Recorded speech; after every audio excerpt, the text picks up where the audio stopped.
बिस्मिल्लाहिर्रहमानिर्रहीम अस्सलामुअलैकुम centre point सरा ज़यम मोहम्मद फ़हीम नन द रोजे पेलने रोज़दा और उमदक्का रोज़ बांदे द खैबर पुख्तनख्वा टोलो ज़िलों के द मुफ्त इलाज सहूलत कम चे द पाकिस्तान तहरीक इंसाफ हुकूमत काल 2015 के यो तजुर्बाती बुनियाद बांधे शुरू करो और ब्या काल 2019 के अगवी पूरा सूबे ता आगे वसत वर्क आगे ओजल ब्या बहाल शो लका नन्ना द खैबर पुख्तनख्वा हर यो कस चिकम खैबर पुख्तनख्वा रिहायशी भी आगा बापा सेहत कार्ड बांधे मुफ्त इलाज कूलिशी और आगा द आगे पैकेज दे कम चे मख के ओ द निगरान हुकूमत पर दौर के दगा सेहत कार्ड श्रिंकड़े शिव्यो कम करे शिव्यो और ब्या आगे के सिंगचे पाकिस्तान तरीके इंसाफ हुकूमत तो नो सलोर करोड़ों ना ज़्याद खलक लका टोला सूबा पागे के शामिल हुआ आगा खलक कम जो सूबा के नदी खुदा आगवी मुस्तकिल पतर सूबे दा अम बदी के शामिल आगे टोल बार कड़ू हो उस योजल ब्या दा बहाल शुआ और नन ददे बहाले हवाले सरा दा खैबर पुख्तनख्वा नौ मुंतखब और बिल्कुल नवे सूबाई वज़ीर सेहत आगवी खपल पहले ब्रीफिंग हम दगा सेहत कार्ड बांधे को और दे जल्ला आगवी दे वक्त मुंग सरा टेलीफोन दलारे मौजूद हम दी सैयद कासिम अली शाह साहब सूबाई वज़ीर सेहत थे पेखवर न मुंतखब शवे दे और उमदगा गटा जी मौजूद हवाला शवे दा कासिम शाह साहब बहुत शुक्रिया मशरिक टीवी को वक्त देने के लिए और थोड़ा सा हमारे सामीन के लिए ये जो एक मसला है वो समझाइएगा कि जब आपकी हुकूमत थी 2023 में आपकी हुकूमत ख़त्म हुई उस वक्त सेहत कार्ड का क्या स्टेटस था, यानी आप लोग जब जा रहे थे तो सेहत कार्ड का स्टेटस क्या था, फिर 13 महीने यहाँ पे 3 निगरान हुकूमतें गुजरी, उन्होंने इसमें क्या क्या चेंजेस की और आज जब आप ब्रीफिंग दे रहे थे तो सेहत कार्ड को दोबारा कहाँ पे लेकर आए? बिस्मिल्लाहिर्रहमानिर्रहीम। पहले तो फ़हीम साहब आपका बहुत बहुत शुक्रिया। ऐसा है कि जब हमारी हुकूमत जा रही थी उस वक्त सेहत कार्ड जो था वो आपको पता है कि पूरे मैं खैबर पख्तूनख्वा की बात करूंगा क्योंकि इस वक्त मैं खैबर पख्तूनख्वा की नुमाइंदगी कर रहा हूँ, तो पूरे खैबर पख्तूनख्वा में सेहत कार्ड है वो अवेलेबल था। खैबर पख्तूनख्वा का एक एक बाशिंदा जो है उससे मुस्तफीद हो सकता था।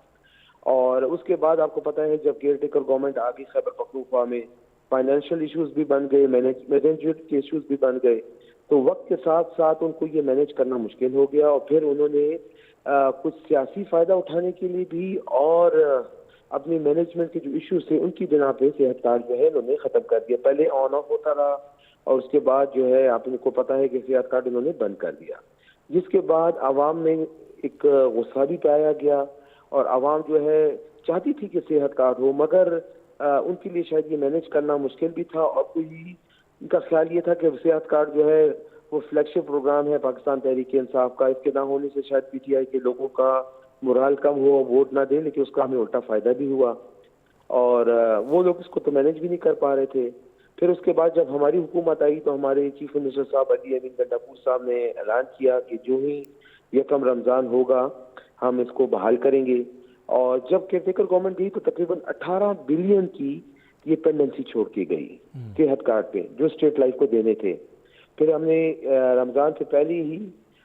इससे मुज़ाकरात किए, उनको कुछ पेमेंट की और ये नेटवर्क को बहाल किया और आज अल्हम्दुलिल्लाह यकम रमज़ान है और आप देख सकते हैं कि तमाम अस्पतालों में जो है वो सेहत कार्ड से इलाज हो रहा है। आपने कहा कि 18 अरब के बकायाजात थे, अब तो ये मतलब वो हैं जो कि उस कंपनी ने खर्च कर दिए थे और निगरान हुकूमत उनको नहीं दे रही थी? जी कुछ ऐसा ही है, जी ऐसा ही है, वो नहीं दे पा रही थी। और अभी उसकी वापसी कैसे होगी, क्या तरीक़ाकार होगा उसका? देखिए जी कुछ पेमेंट तकरीबन 5 बिलियन के करीब हम उनको कर चुके हैं और बाकी जो है हम उनको जो हमारी आगे पेमेंट आ रही है वो भी देंगे और साथ कुछ बकाया जाता है वो भी देते रहेंगे।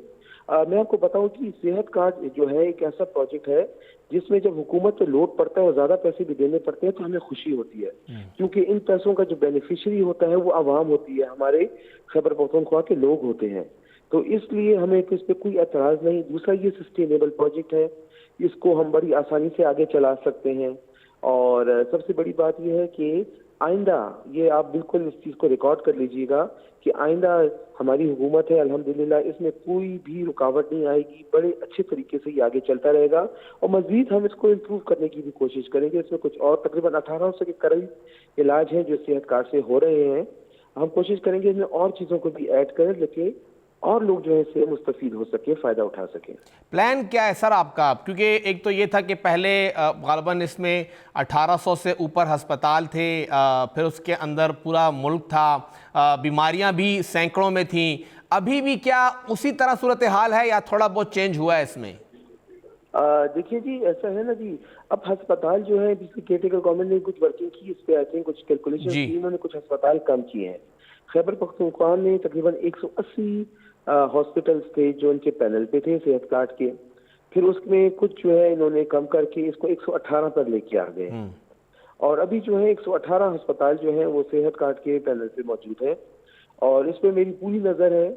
कि मैं इसको मॉनिटर करूं, देखूं और इसमें चेक एंड बैलेंस रखें। और हमारी फिलहाल तो यही है कि 118 अस्पतालों को ही हम आगे चलाएं, क्योंकि हर डिस्ट्रिक्ट में जो है ये हॉस्पिटल्स मौजूद हैं। और इंशाअल्लाह ताला जहाँ भी जो ज़रूरत होगी, हालात को देखते हुए, मामलात को देखते हुए, वो उसको डे टू डे केसेस हम इसको मैनेज करेंगे। लेकिन हमारा सिर्फ सोच यही है कि सेहत कार्ड जो है वो अच्छी तरीके से चले और हर जिले के लोगों को जो है इसका फ़ायदा हो, मतलब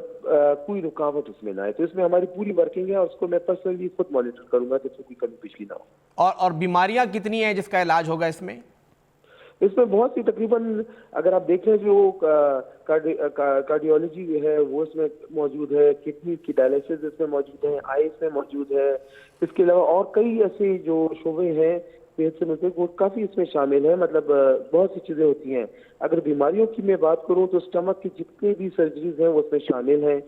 और गायनी का आपको पता है इसमें बिल्कुल वो शामिल है। तकरीबन 1800 से ज़्यादा कोई ऐसे चैप्टर्स हैं जो इसमें मौजूद हैं। शाह साहब, असल में निगरान दौर ने कुछ हिस्से निकाल दी थी, तो मतलब वो भी दोबारा बहाल हो गई सारी? जी, सारी सारी की सारी बहाल है जी। अब तो जो है इसमें वो निकाली ऐसे नहीं थी, मतलब कुछ ऐसे नेटवर्क बनाया गया था जैसे कि सी सेक्शन हो गया, या कुछ ऐसी चीजें थी जो प्राइवेट हॉस्पिटल से उठा के उनको बाउंड किया था सिर्फ पब्लिक हॉस्पिटल तक, कि वो सिर्फ सरकारी अस्पतालों में हो सकेगा, प्राइवेट हॉस्पिटल में नहीं हो सकेगा। इसका ये मतलब नहीं था कि वो ट्रीटमेंट खत्म हो गई, उनको सिर्फ बाउंड किया गया था कि प्राइवेट सेक्टर से निकाल के सिर्फ पब्लिक सेक्टर तक उसको बाउंड किया गया। अच्छा शाह साहब, दो सवाल बहुत ही अहम हैं। एक तो ये है कि सस्टेनेबिलिटी, अगर हम देखें तो सेहत कार्ड जब शुरू हुआ था तो ग़ालिबन 4 या 5 अरब रुपए से शुरू हुआ, और बात 18, 20 और शायद इस बार 28, 29 अरब पे चली गई है, और ये हर साल बढ़ता जाएगा क्योंकि लोगों में अवेयरनेस भी आ रही है, इसके इस्तेमाल का तरीका भी आ रहा है, अपने हकूक़ की निशानदही भी आ रही है। बाकी आपकी पार्टी ने इसको बड़े अच्छे तरीके से लोगों को बताया भी है कि ये आपका हक है, तो अब ज़्यादा कस्टमर आएंगे तो ज़्यादा पैसे लगेंगे। सस्टेनेबल इसको कैसे करेंगे? और कुछ पुरानी खबरें ही सही लेकिन इल्ज़ामात लग रहे हैं कि इसके अंदर जाली डेटा एंटर होता है, पैसे निकाले जाते हैं, तो ये जो एक इसके अंदर एक निज़ाम है सज़ा और जज़ा वाला, वो कैसे लेकर आएंगे? देखिए जी, आपने दो सवाल किए, एक तो इसमें जो मसले मसाइल हैं उसकी बात की, और दूसरा सस्टेनेबिलिटी की। पहले सस्टेनेबिलिटी की मैं बात करता हूँ। बात ऐसी है ना जी कि एक केयर टेकर गवर्नमेंट और एक अवामी मुंतखब हुकूमत में बहुत फर्क होता है जी। केयर टेकर गवर्नमेंट के पास अवाम की सपोर्ट नहीं होती, वो केयर टेकर होते हैं, वो बड़े इनिशिएटिव्स नहीं ले सकते, और ना ही कोई डोनर्स या कोई उनसे निगोशिएट करते हैं, क्योंकि वो केयर टेकर गवर्नमेंट होती है, कुछ महीनों की हुकूमत होती है। हम जब इक़्तिदार में आए हैं, ये अवामी हुकूमत है, एक बड़ा मैंडेट लेके आए हैं, हमारे साथ लोग बिजनेस भी करना चाहते हैं। दूसरा, हमारी एक अप्रोच है, हमने फाइनेंशियल सपोर्ट के लिए जो प्लान्स बनाए हुए हैं, जो वर्किंग की हुई है, वो हमारे पास मौजूद है, और एक बड़ी अच्छी फाइनेंशियल टीम हमारे पास मौजूद है। और जहाँ तक ये सेहत कार्ड की पेमेंट्स की बात है, ये हमारा जो है एक बहुत अहम प्रोजेक्ट है, और हमारी प्रायोरिटी भी हमने ये रखा हुआ है। तो अगर कहीं मैनेजमेंट के इश्यूज आते भी हो थोड़े बहुत, तो वो हम मैनेज करेंगे, लेकिन ये मैं जरूर बता दूं, वो कट हेल्थ डिपार्टमेंट पे नहीं लगेगा, क्योंकि हमारा फ्लैगशिप प्रोग्राम है, हमारा जो सेहत का प्रोग्राम है, इस पे हमारे बानी चेयरमैन इमरान खान साहब की बहुत ज्यादा फोकस भी है, और वो हमेशा से ये चाहते रहे कि हेल्थ के इंतजाम में बेहतरी आए। तो सस्टेनेबिलिटी भी रहेगी, क्योंकि अभी हम और भी बहुत से ऐसे इनिशिएटिव ले रहे हैं अपनी इकॉनमी को, खैबर पख्तूनख्वा को ठीक करने के लिए, और जो हमारे प्लान हैं, तो उसकी मुनासबत से इस प्रोजेक्ट की सस्टेनेबिलिटी कोई ज्यादा बड़ा प्रोजेक्ट नहीं होगा। जब एक सूबा जो है अपनी स्ट्रेंथ में आता है, बेहतरी की तरफ जा रहा होता है, फाइनेंशियल चैलेंजेस को मैनेज कर रहा होता है, तो 2-3 बिलियन की पेमेंट या 4-5 बिलियन की पेमेंट एक सूबे के लिए मेरे ख्याल में इतना बड़ा मसला नहीं होता। सही। तो ये तो हो जाएगा। बाकी दूसरी आपने एक सवाल किया कि जी ये जो कुछ इश्यूज आ रहे थे, जी बिल्कुल जी। कुछ ऐसे इश्यूज आ रहे थे कि जहाँ पर ओवर चार्जिंग भी की जा रही थी, जहाँ पर जो है मतलब कि इस तरह के काम किए जा रहे थे जहाँ के जैसे कि अगर किसी की ट्रीटमेंट हुई है छोटी लेकिन उसको बड़ा दिखाकर जी। ओवर बिलिंग की गई है, तो इन चीज के लिए हमारा IM जो डिपार्टमेंट है तो उसको हमने मजीद मोबिलाइज करना है और पर्सनली भी मैं इसको मॉनिटर करूंगा कि कोई ऐसे इश्यूज ना हो। देखिए जी, ये तो आवाम की जिम्मेदारी भी बनती है कि जब उनको इतनी बड़ी सहूलत दी है तो उस पर खुद भी थोड़ी नजरसानी करें, क्योंकि ये चीजें आवाम के ही पहुंचने पे लग रहे होते हैं। लेकिन अब डिपार्टमेंटल जो हमारी अप्रोच है वो बहुत एग्रेसिव होगी। हम एक एक चीज पे नजर रखेंगे, हम एक एक चीज को मॉनिटर करने की कोशिश करेंगे। जहां भी हमें कोई ऐसा डाटा आएगा जो एबनॉर्मल फील होगा, वहां पर हम लोग एक एग्रेसिव कैंपेन चलाएंगे, उसको मॉनिटर करेंगे, चेक करेंगे कि क्यों एक एबनॉर्मल रिपोर्ट्स आ रही है। मतलब अगर फर्ज करें एक अस्पताल में अपेंडिक्स सर्जरीज बहुत ज्यादा होने लग गई, तो डेफिनेटली एक नॉर्मल रेशो होता है, उस रेशो से ज्यादा आता है तो वो मैं पर्सनली उसको मॉनिटर करूंगा। इसके अलावा हमारा जो IMU डिपार्टमेंट है वो एग्रेसिवली जितने भी हमारे 118 अस्पताल हैं वक्तन फवक्तन उनकी मॉनिटरिंग वो करते रहेंगे। और उसके साथ मैं अपने में खैबर पख्तूनख्वा की आवाम को भी कहूंगा कि आपको ऐसा कोई मसला नजर आता है तो आप हमसे रब्ता करें,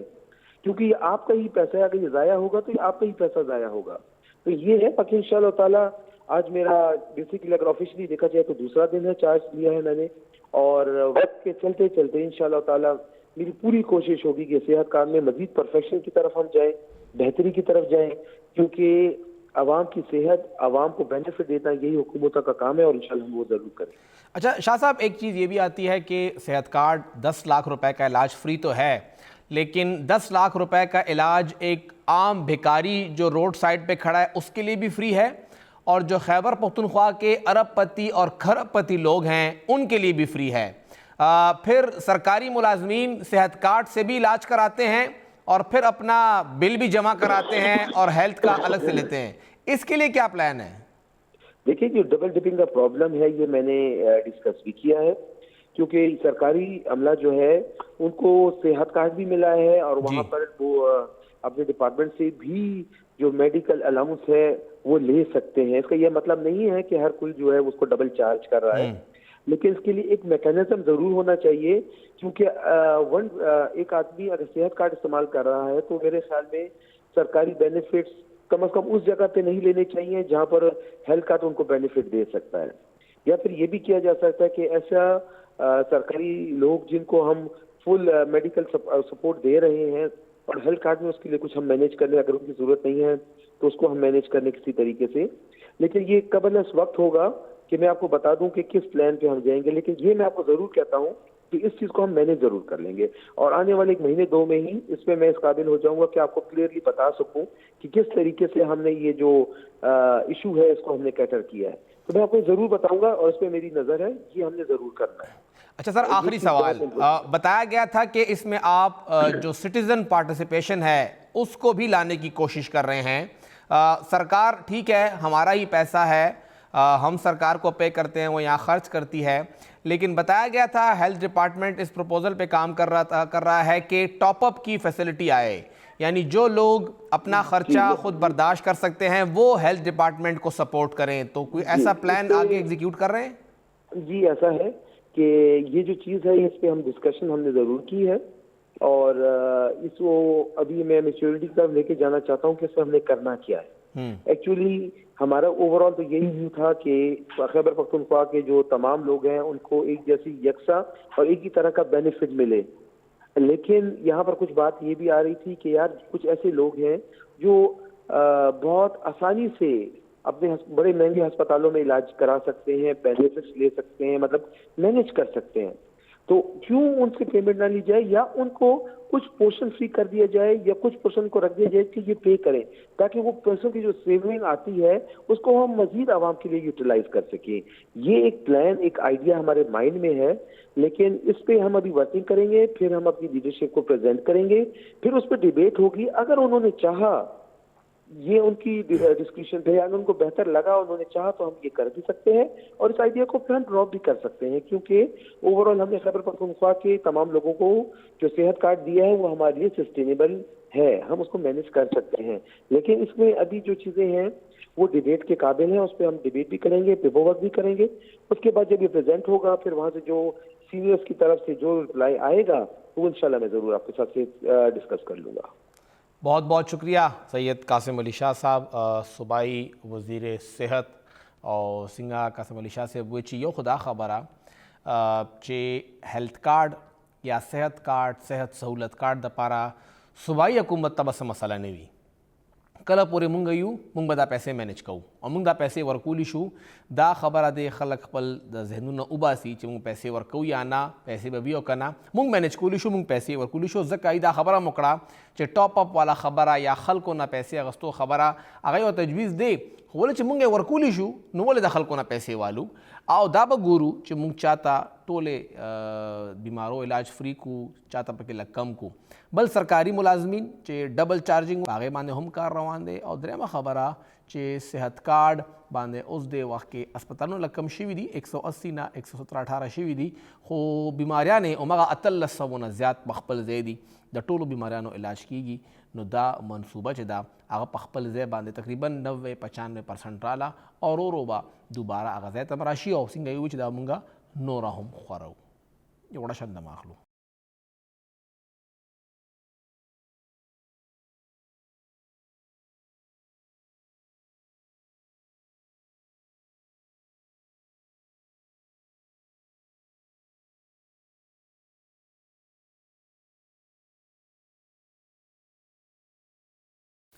तास्ता प्रोग्राम की औजल ब्या हर कले वायु दमे नमक के मुंग सेहत कार्ड खबर कोला और उस बमुंग खबर को दा लंगर खानों और पनागा हवाले सरा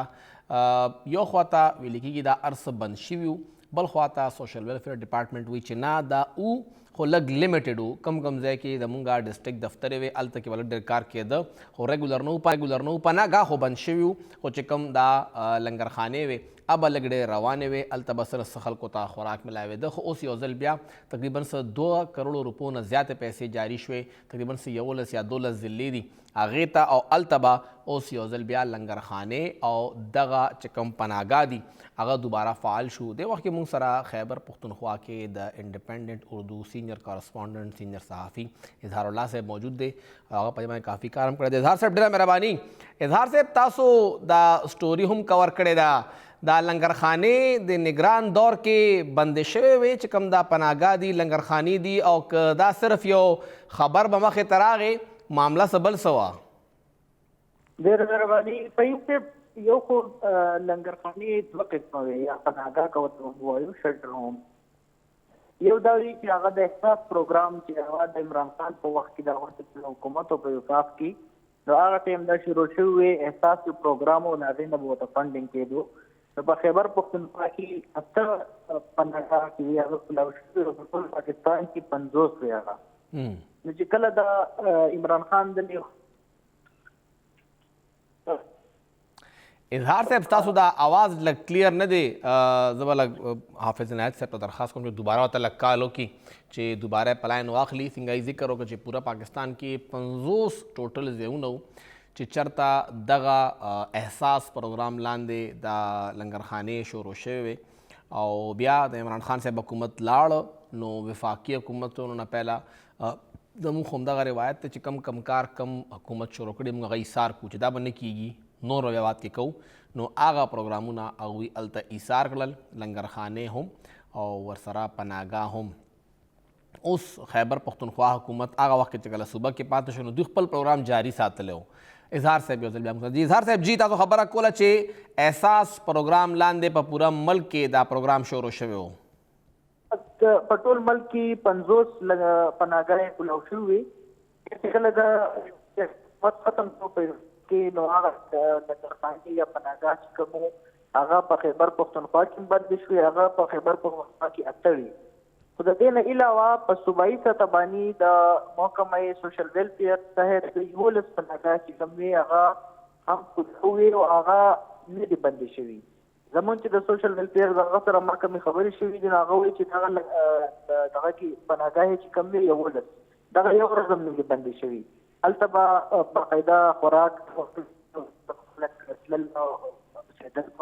چې کوم عام طریقه کار و هغه شانتي وو او دغه پناهګاهي چې کوم جوړې شوي دي د سوشل ویلفیر تحت دا باقاعده د قانون تحت جوړې شوي دي د اسمبلی نه د دې لپاره یو قانون پاس شوی دی او چې کوم د احساس پروګرام والا پناهګاه وي هغه یو داسې دغه لکه څنګه چې یو پروجیکټ شروع شي قانوني هغه هغې ته نه ورکړی شوی خو د سوشل ویلفیر چې کوم دی نو دا د دې داسې مثال دی لکه حکومت چې د یو قانون تحت یو اداره کولاو کړي نو هغه اداره بیا بیرته داسې نه بندېږي چې بس نن کولاو شو سبا به بنده کړو هغې دپاره به بیا قانون سازي کوي د اسمبلی نه به هغه بل پاس کېږي بیا به بندوي دغه لنګرخانې دغه چې وي دا د سوشل ویلفیر والا هغه نه دي بندې شوي اوس د نوی حکومت د صوبایي حکومت چې کوم راغلی دی د دې دپاره یو روپۍ مختص کړي دي اعلان هم کړی دی د هغې دپاره خو دا هغه پروګرام دی او روان دی داسې څه دغه نشته چې هغه یا مخکې بند شوي وو خو د هغې لپاره به ظاهري خبره د حکومت چې کوم دی هغه فنډ جاري کوي به نو هغه به چې داسې قسمه د قانون سازۍ تحت یو پروګرام شروع شوي نو هغې ته باقاعده په سالانه بجټ کې روپۍ ښودل کېږي نو اوس هم دیو دغه د یوې میاشتې د څو میاشتې چې کوم دغه بجټ پاس کړی دی نو په دغه کې د هغې ته هم روپۍ ښودي نو هغه لنګرخانې او دغه روانې دي مخکې هم روانې وي اوس هم روانې او اظهار صاحب ډیر ځایونو کې دا ټمپرري طور باندې شروع شوی لکه چاسدا روډ باندې هم یو بلډینګ دوی ونیوه هلته هم روانې کړې بیا به دوی دغه افطارۍ پروګرام دپاره اسپتالونو کې دننه عام خلک هم کوي خو حکومت هم شروع کړی وی بیا د بس اډو کې هم وی نو هغه د تیر کال آیا روانې وی او که ټمپرري چې کوم وی هغه بندې شوې او صرف چې کوم سوشل ویلفیر سنټرو کې وی هغه بحال وی بالکل چې کوم هغه تاسو هغه ټمپرري وایي نو هغه هم هغه د احساس پروګرام والا دغه وی لنګرخانې وي تاسو خیال کېږي په دې ټاون کې یو بلډینګ ورته نیولی او دغه د شاهین کیمسټ خواوشا دغه علاقه چې کوم ده په دغه ځای کې یو بلډینګ دغلته و د پاسه بورډ اوس هم لګېدلی دی جی بالکل هغه د احساس پروګرام تحت هغه لنګرخانې کولاو شوي وي نو هغه چې کله د کې هغه فنډ بیا نه راتلو دغه لنګرخانې چې وي دا المال هېڅ کار کوو مطلب د چې کوم و نو هغه د بیت المال سره وه بیت المال چونکې یو فیډرل اداره ده د هغې فنډینګ هر څه به د هغې بیا هغې څه میاشتې خو وچلېدې خو بیا بیت المال ووي چې موږ سره نور فنډ نشته لهذا دغه چې کوم پناهګاهې دي نو دغه موږ بندوو خو د سوشل ویلفیر روانې دي او دا به پوره صوبه کې دي او که یو څو ضلعو کې دي لکه چې کوم فنډ جاري شوی دی هغه غالبا 11 دی یا 12 ضلعو دپاره هغه تاسو به لیټر کتلی هم وي چې کوم لیټر شوی دی نو آیا دا به همدغه 10-12 ضلعو کې یا پوره صوبه کې به وي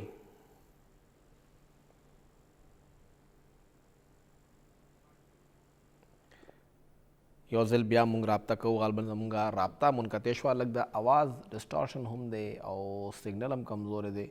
یو خو زموږ دغه موبایل نیټورکو مسله هم ده بهرحال خو چې کوم دغه نوټیفیکیشن شوی هم دی کوم د احساس پروګرام لاندې یا هغې نه مخکې یو پروګرام شروع شوی و بیا سوشل ویلفیر ډپارټمنټ ځان له شروع کړو څنګه یې خبره وکړه چې پناهګاه دپاره خپل یو ایکټ منظور شوی دی او کوم چې بېکوره خلک دي راځي هلته وخت تېروي شپه تېروي وخت تېروي مسافرخانې چې څنګه وي هغسې شروع شوی وي خو نگران حکومت سره هغه اختیار نو اسمبلی نه وه چې هغه ختم کړی وی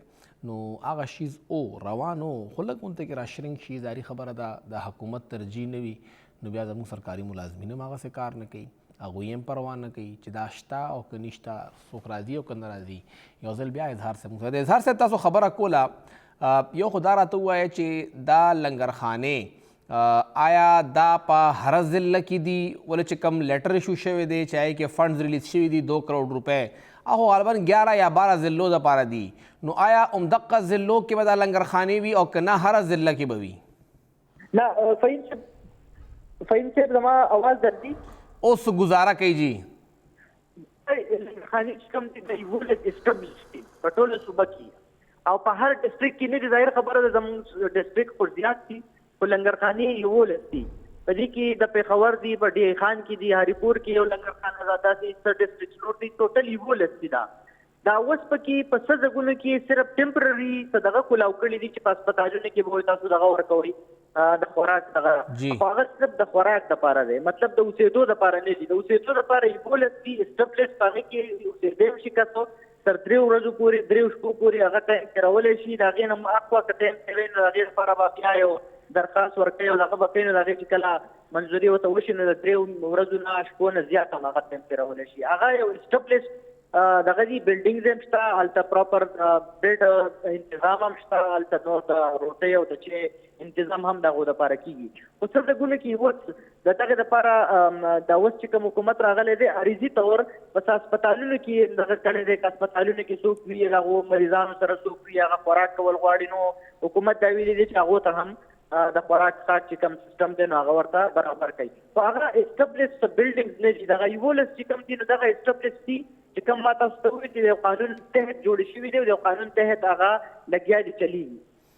ډېره ډېره مهرباني اظهار الله صاحب اظهار صاحب کافی تفصیلا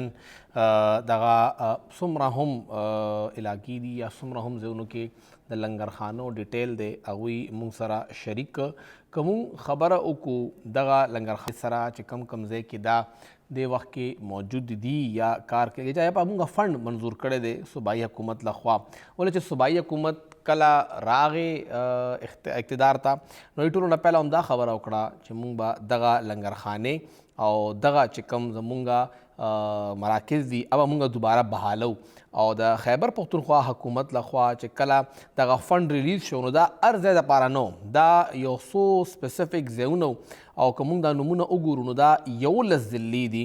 دې کې DHQ مردان هغې ته فنډ ریلیز شو باچا خان میډیکل کمپلیکس ثوابي سوشل ویلفیر کمپلیکس ایبټ آباد کوهاټ ډیولپمنٹ اتھارټي کوهاټ KDA چې ته مونږ وایو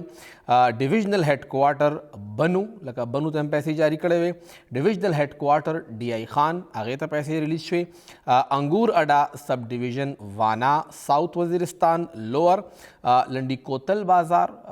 خیبر ضلع بیا ورسره پیښور سوات او 400 دا 11 خلکو ته پیسې دا شو چې ډسټرکټ سوشل ویلفیر آفیسر دی ته وینا شو تاسو به د خوا فوډ پیکیجز ورکوي په افطاره او سحری کې لکه پشمنې او رجمات به ورکوي او دا به تاسو یقیني کوي چې د خلکو دا ملو شي او دا به لنګرخانې او پناهګاه دا دواړه به دننه شامل وي دا یو قانون دی دا خبره دا پاس شوی دی هغې دننه دا هر څه شوي دي او دا صورتحال روان دی خو نن چې کوم دوه خبرې مونږ وکړې چې لنګرخانې پناهګاه صحت کارډ په یکم رمضان باندې شروع شو خو خبرونه دي پازیټیو دي خو په یکم رمضان باندې څه ډېرې مسلې هم مخې ته راغلي دي یو وړه شان د مې نه پس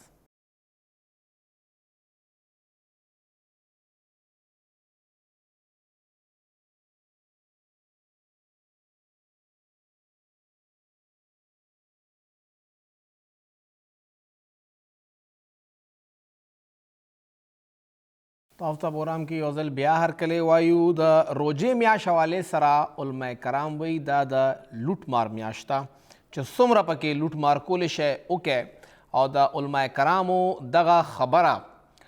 بل چا خو سنجیده وانغسته خو زمونږ تاجرانو ډېر سنجیده واغسته او چې څنګه ورته هغوی ویلي دي علماء کرام ویلي دي همقسې لوټ مار دوی کوي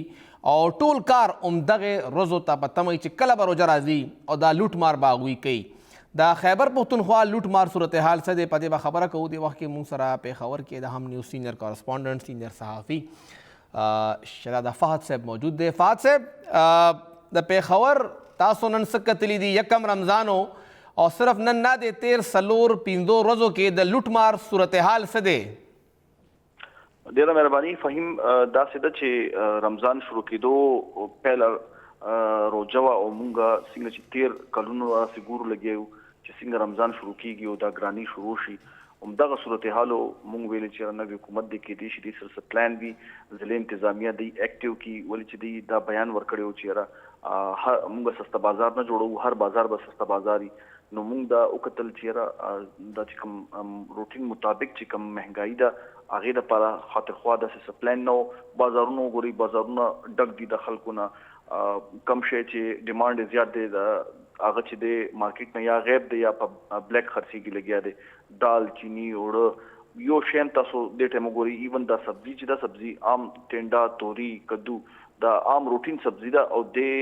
ټیم 180 او 200 روپیا نه کم یو سبزی هم نه دا ټماټر وګوري کم طرف ته لاړل پیاز دا چې د دلته د نمخ کې موږ کتل چې را غوړي به ډېر ارزانيږي غیر لپاره رمضان لپاره اوړه بارزانيږي نور سيزونه بارزانيږي یو شی هم نشته د ټیم خلک چې ډېر پریشان دي اکثر له خلک ګورو چې کم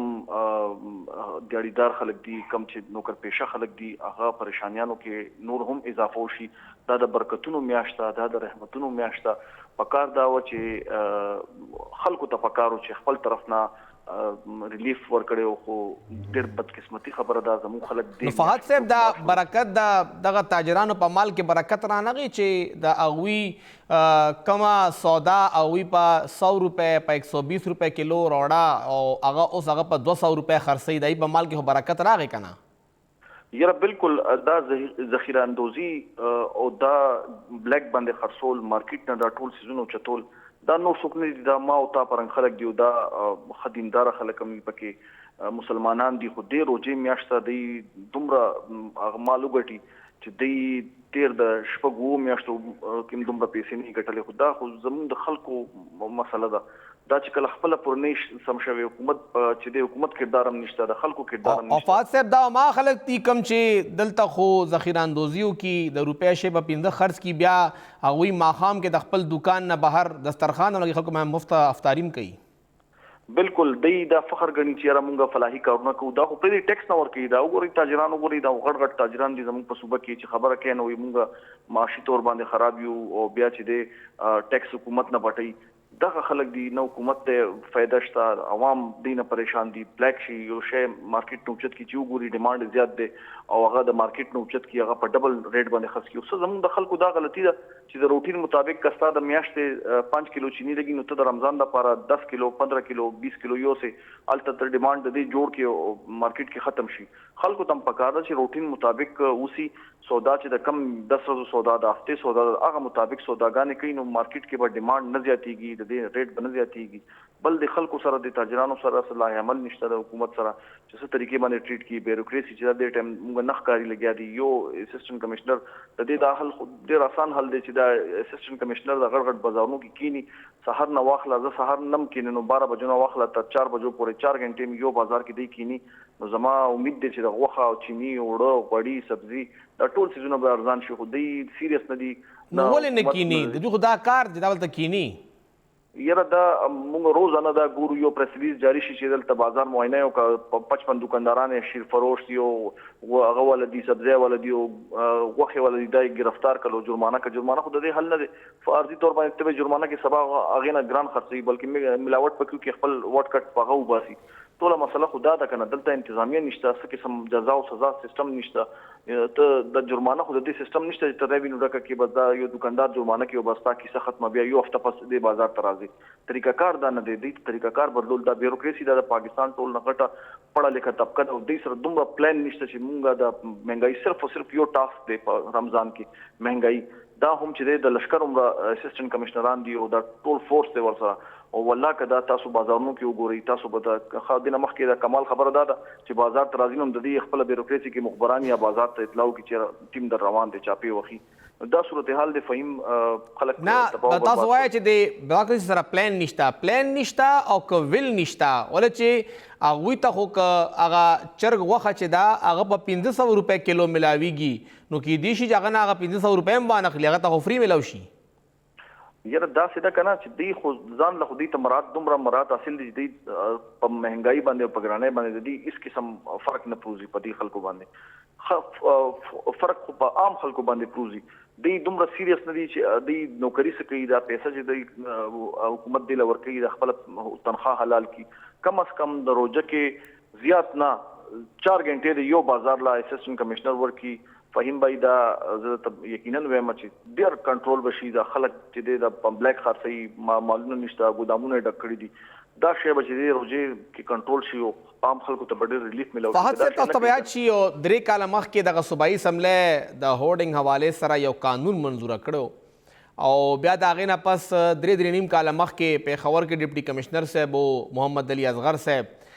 په روجه کې د لیمو یو بحران راغلی و چې 30 روپۍ کیلو نه هغه 350 روپو ته رسېدلی و او بیا پېښور کې واجي صاحب هغه په ګودام کې هغه ټول لیمو سټاک کړی د هغې نه پس مونږ دې کال چې ته په ګودام باندې چاپه ونه کته آیا ذخیره اندوزي نه کېږي او که دا ګودام لار ورته نه ښکاري دا څه دا فهم چې د فیلډ تر اوسه نو بیا به د دې سيزونو پته لګي کنه د مخبر سیستم نشته د سره انټيليجنس سیستم نشته چې کوم ځای کې مال پروت دی ګودامونه پراته دي تاجرانو سره د لایزان نشته خلکو سره راغلی نشته چې خلک کم از کم دې ته شکایت کوي خلک خو یریږي چې دې ته شکایت وکړي چې دې کې دا شی پروت دی هغه الټستانو مو واخلي نو دا سیستم خو دې د لاس وران دی کنه د بیروکراسي د لاس وران دی دا نن ټیکو نو دا وګوري نور ملکونو کې داسې د حکومتي انتظامیه دومره سخت ریټ دی چې مجال نشته چې داسې غیر مسلم ممالک موږ وګورو چې هلته دومره ښه نظام دی او ښه بهترین نظام دی بدقسمتي دا ده چې دلته دا مسلمانان دي او دا روژه میاشت دی ته د بچت میاشت غواړي ښکاري د پیسو حاصلولو میاشت دی ته ښکاري او بس ظلم کوي او د غریب خلکو سره ظلم کوي نن زه یو ځای کې ولاړم چې ما یو سړی وکتو هغه سبزي کور ته نه شو وړی دومره حالات خراب دي هغه 200 روپۍ ما سره لګیا او 200 روپۍ سبزي ټنډې دي او دا دي زه بس نن یو سمزما خو ټول 400 200 روپۍ کیلو ټنډې وي ټنډې 200 روپۍ 180 روپۍ کیلو کدو تاسو بینډه وګورئ 400 روپۍ کیلو بینډه ده نن ریټ تاسو ته وایم ټماټر وګورئ 200 روپۍ پیاز وګورئ 250 روپۍ یو سالن چې پخېږي یو غریب سړی چې دغه 700-800 روپۍ دیاړي وي هغه د 2 ټایمه روټۍ نشي پخولی هغه به بیماری سستی پېښور کې نن صفا غټه غوښه 1500 روپۍ کیلو وا او قیمت 1300 روپۍ کیلو وا نری غوښه 2500 روپۍ کیلو خرڅېده بس سرکاري غالبا 450-460 روپۍ ریټ ته د غوښې نو د اصل مسله دا ده چې د انتظامیت چرته ده دومره غټ ریټ خود سخته ریټ هغه کې دا خلک د بایکاټو کې د غوښې نه ضروري نه چې دا غوښه خوري خلک د بایکاټو کې انتظامیه دی نه خلک خو بایکاټو کې خو لکه ډپارټمنټ کم دی لکه دا خوراک کنټرول کولو دپاره زمونږ یو فوډ ډپارټمنټ په نوم باندې هم فورس شته هغې کې هم خلک زمونږ جي فورس انفورسمنټ افسران دي هغوی هم چاپې وي بیا زمونږ یو کیپیټل میټروپولیټن گورنمنټ دی ولې چې دا فروټ منډی دغه سبزي منډی د هغې ټیکې هغوی ورکوي بیا زمونږ چې کوم دی وخت کې د سوکنو والا منډی ده هغې ټیکه زرعي ډپارټمنټ سره ده محکمه زراعت سره ده هم په دې کې انوالو دي ضلعي انتظامیه په دې کې انوالو ده دا یو ډپارټمنټ نه د شپږ ډپارټمنټ دا یو کار کوي او هغه اوه واړه دا کار نه کوي داسې دا فهم چې دا زیات خلکو ته دا حواله شي کنه نو دا یې حل وي هر یو سړی چې د خپل جیبونو ډکوي تاسو فوډ ډپارټمنټ خبر وکړه د فوډ ډپارټمنټ پرون په مردان کې هغه چاینا سالټ خرڅ کړي دي هلته ضبط شوي هغې خرڅ کړي یو ډپارټمنټ ما ته وښیي دې ټایم صحیح کار کوي لګیا دی دا خو د وزیر اعلی گرفت ډېر کمزور ما ته ښکاري دا انیشل سټیجز دي د حکومت جوړ شو او دا غټ امتحان و چې حکومت چې دی د دې صوبې خلکو له څومره ریلیف ورکوي او دې کې یو پیسه هم نه لګي فهیم که دوی وفاق نه پیسې غواړي که چا نه هم پیسې غواړي د دې یو پیسه هم نه لګي صرف خپل بیروکراسي او زه خو وایم چې دومره ښه مهم طریقې باندې دوی وچلوي چې د وزیران او دا چې دي د مشیران دا ټول په بازارونو کې خلکو مسایل ووري او انتظامیه مو سره په بازارونو کې ولاړي تاسو په دغه 13 هفته کې دنه یو ایم پی ایم منعقد بار ما خو ایم پی ای خو پرېږدم زه خو روزانه ځم راځم زه د صدر نه خیبر بازار زما دا روټ دی په دې روټ باندې ما چېرته ډپټي کمشنر ونه کړو تاسو د ایم پی ای خبره کوي ډپټي کمشنر خو بار نه روزي هغه چېرته روزي بار هغه خو افسري د ضلعې بادشاه دی اے سی نه روزي اسسټنټ کمشنر نه روزي څوک هم په لاره کې تاسو بازار کې په سبا کیمرا راوالي تاسو وګورئ که چېرته په بازار کې تاسو اسسټنټ کمشنر پیدا کړو بیا ووایي سبا تاسو د سهار نه کیمرې والا خپل ډیوټي حواله کړي تاسو خیبر بازار کې سخانه اشنغري دا غړ غړ بازارونه دي چېرته یو اسسټنټ کمشنر پیدا کړو بیا ووایي دا صرف او صرف خانه پوري کوي دفتر نه وځي غټ ګاډو کې راشي څه کسان جرمانه کې ارزي او بیازي دا زموږ د ټول نه پاکستان پړه لیکه چې کوم طبقه دا پلان دی چې کوم دا مهنګایي دا داسې ختمي دي سره اس پلان نشته ها د دې حکومت څه 100 روپو اعلان هم کړو چې موږ به رمضان پیکیج وکړو 10,000 کې خو اول څه کېږي نه لکه که 1,500 روپۍ غوښه کیلو خرڅېږي نو لکه 10,000 کې به سړی څو کي خو ویلې کېږي چې لا هغه هم څه پورې نه دی ډسټریبیوټ شوی د هغې هم لا څه پته نه لګي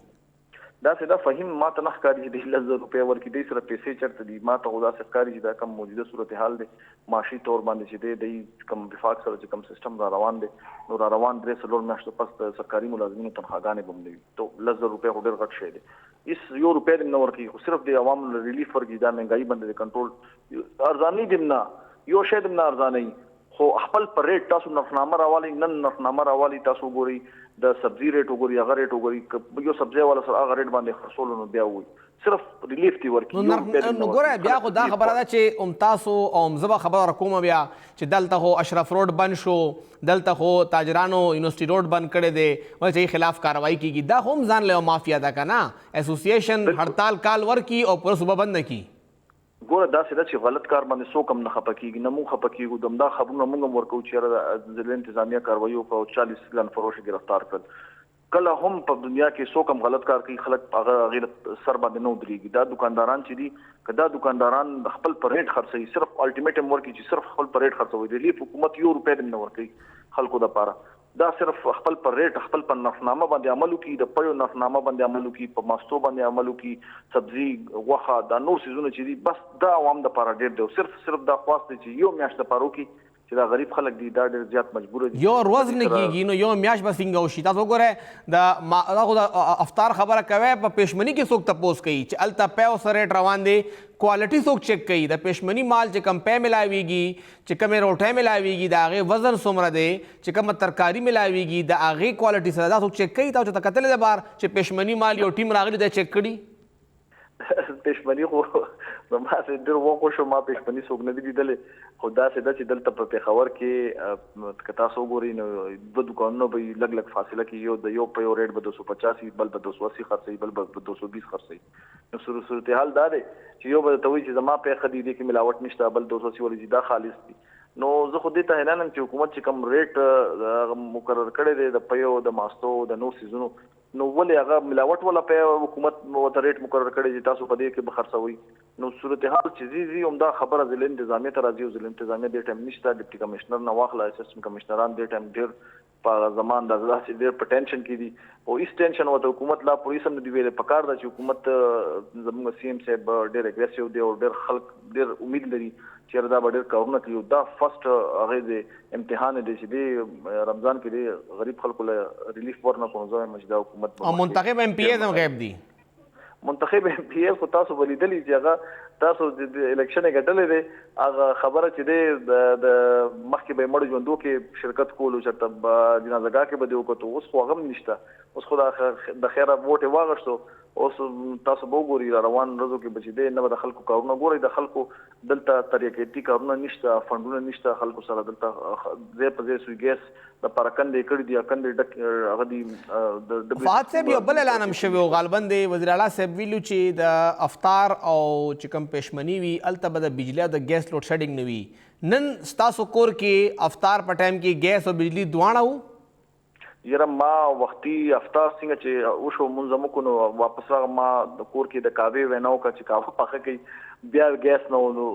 دا د وزیر اعلی څنګه احکامات دي within 30 minutes دی افطار نه پس ګیس نو دا بس احکامات افطار نه نیمه غنټه مخکې ګیس نو زمون کور کې خو نو دا صورتحال دی دا خو دا اهم مسلې دي چې د باندې حکومت ته پکار دا چې د اکشن واخلي ټول نه ډبنګ خبره دا چې راوروزي میدان ته راوزي دا منډیټ چور یو دا جلسو باندې سم نه کیږي خلک تاسو ته د لپاره ووټ نه دی ورکړي چې تاسو خپل ځان دفاع لپاره یو څو سیټونو لپاره او کوي بالکل او کوي تاسو حق دی د کی شک نشته خو خلک چې تا دومره غټ منډیټ درکړي دا غي احترام بسوب کوي دا منډیټ خلکو تاسو درکړي د پکار دی تاسو د حق ادا کوي او خلکو له ریلیف ورکړي ډېره مهرباني شهزاده فهد صاحب سینیئر صحافي هم نیوز او ولې چې هغه هم دغه معاشرې یو وګړی دی مونږ هم دغه معاشره کې یو نه خو په پېشمنی ټایم کې د فرهمي وا که او نو ډېر لږ هلکه شانتې ګیس راته او چې لږ ساعت لا به بیا اچانک غیب شو او بیا ډېر ځایونو کې خصوصا د پېښور په ریفریز کې کلو کې الته خو ډېر ځایونو کې لوډ شیډینګ هم کېده په پېښور کې ټریپینګ اوس ډېر زیات کېږي لګیا دی دا مسله هم ده او لو وولټیج مسله هم ده او لا ګرمي شروع نه ده نن لږ لږ موسم ګرمیږي لګیا دی نو ګیس او د بجلی دواړو د وخت کې اوس لوډ شیډینګ هم شروع دی او ګیس خو ډېر زیات دی لکه ډېر ځایونو کې خو ګیسونه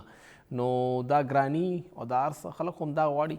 او دا منډیټ خلکو هم دې دپاره درکړی دی پروګرام وخت ختم اجازت راکړئ د الله په امان